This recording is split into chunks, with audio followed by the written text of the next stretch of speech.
Hey there, Gehl here, and what I want to do real quick here is answer a really tough question as best I can. And this is a question I get a lot from my new members, new students, people who've just launched their first website, and that is how many visitors before I make a sale? Okay, so how much traffic do I need to get before I should expect to make a sale?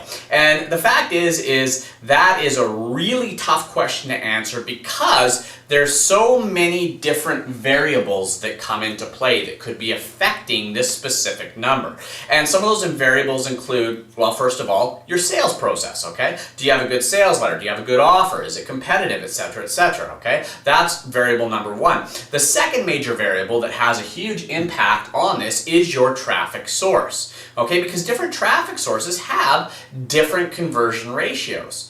And you should expect different results from different traffic. So, for example, affiliate marketing, affiliate traffic. If you're getting traffic from somebody that is endorsing you and saying, hey, this is a great product, go buy it, I like it, I'd recommend it, and that person has a relationship with their list that they're emailing or that they're recommending, then you can expect a really high conversion ratio. And in fact, probably the highest conversion ratios I've ever seen is from affiliate marketing, having other people recommending your product, okay? Now, from a second highest standpoint of traffic sources, Google organic, okay? So organic search is, from my experience, the second highest converting traffic source.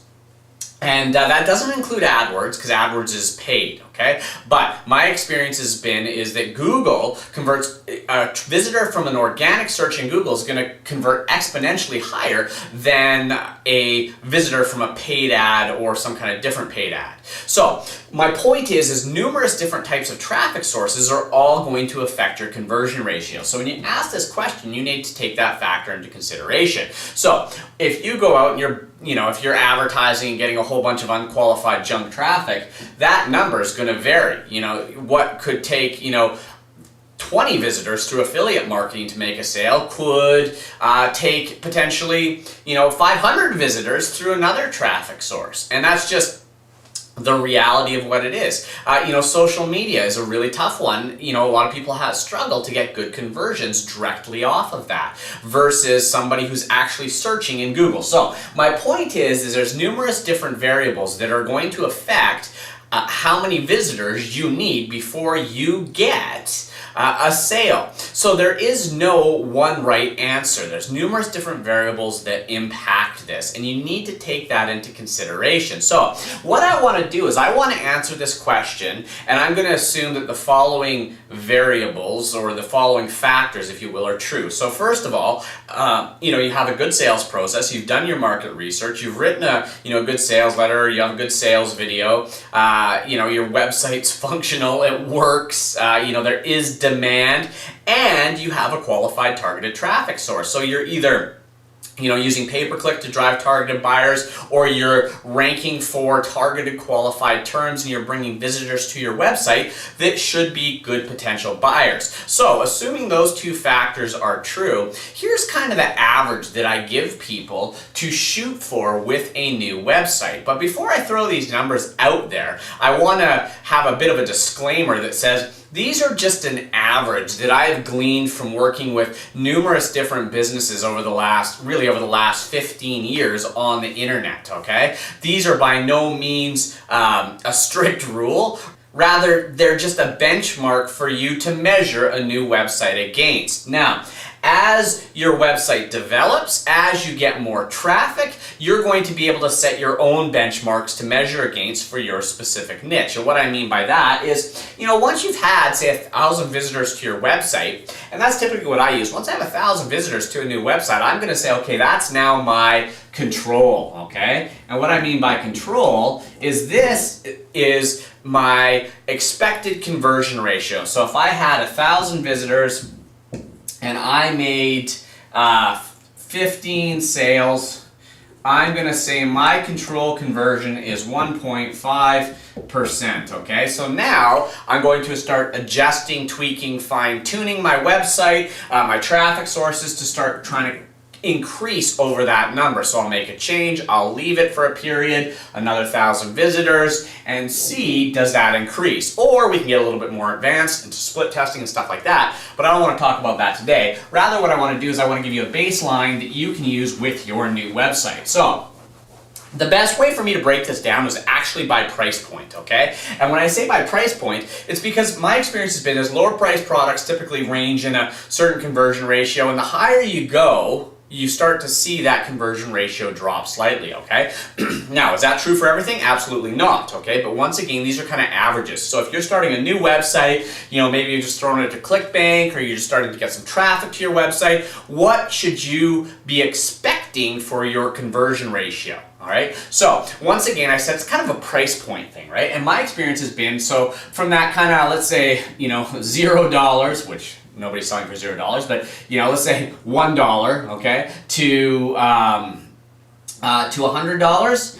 The expected conversion ratio that I would like to see is kind of that 2 to 3%, okay? So what does that mean? Well, that means for every 100 visitors, okay, we're going to get 2 to 3 sales. And if we're under that $100 price point, we're not seeing that 2 to 3% conversion ratio, we should probably look at troubleshooting this, okay? Now, if we're at that, great, give yourself a pat on the back. Does that mean your job's done? No, you can probably increase and improve on that over time, split testing and fine tuning. But what I want to do here is I want to give you that benchmark, okay? So if you're in that price point of, sort of that $1 to $100, somewhere in there, you should be shooting for around 2 to 3%. Now, this number is going to drop as our price points go up, and that's been my experience. So if we're kind of in that 100 to kind of sort of that $250 range, now we're going to start to see our price points, or our conversion ratios drop, okay? And so now I'm going to expect to see sort of that 0.5 to maybe 1.5%. So what does that mean? Well, that means for every 100 visitors we're getting to our website, we're going to see half a sale, if that's actually can't really have half a sale, but let's say about 1 sale, okay? And so as you can see, that is dropping, and that's once again a kind of a range that you want to shoot for, or what you should be expecting if all things are put together properly. And once again, can you increase on that? Absolutely. And once, traffic sources play a huge role. I mean, I've seen products, price points that are $1,000 plus, but all of their traffic is referral traffic from affiliate marketing, with people going, hey, you got to buy this. All of a sudden their conversion ratios are 5, 6, 7% on a $1,000 product, right? But if you tried to drive general traffic to that that didn't have an endorsement or some kind of relationship already established with you, you're going to see that you might not see any sales, okay? So traffic is going to play a huge role in that. And so those are some numbers for you to work with. Once you get above that $250 price point, are you going to see conversions? Yeah, but my experience has been is going for a straight sale, landing on a page, direct response, straight sale on those higher price points is more difficult. So if you want to get higher price points or higher conversions on higher price points, so $300, $400, $500 plus, then what you need to start doing is not going directly for the sale and expecting a direct conversion. Rather, you need to start building out a sales funnel where you're capturing a lead and then nurturing that lead. And then you can start to establish a higher conversion ratio. And that's actually something that can also apply to, the $100, $200 price points.